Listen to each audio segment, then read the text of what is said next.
We are ready for some time intelligence reporting, and we are going to use time intelligence functions. Those time intelligence functions are syntax sugars. So what we'll do is for each one of them, we'll use the syntax sugar to create something we're going to visualize with metrics table, so it's easier for us to understand what's happening.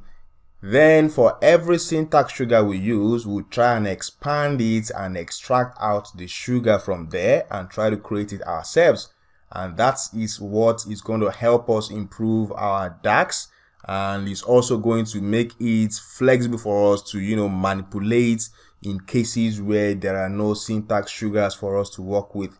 So let's set up our table for the remainder of the time intelligence reporting. So I'm going to bring in a metrics table once again, and on this metrics table I'll make sure I have year and month sitting on rows. So year, go to rows, month should also go to rows just underneath the year. So once I see the yellow line there, I'll drop it there.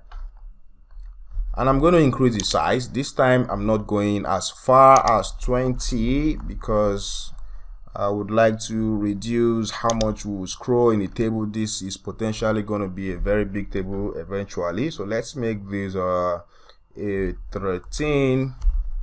Okay, hopefully you can still see the things here. So if this is a 13, I'm going to expand my table. Okay. So let me expand this table so that we can see the years and the months. So now I can see 2014 January to December, 2015 January to December. When I scroll down, I'll see the remaining years, and we already have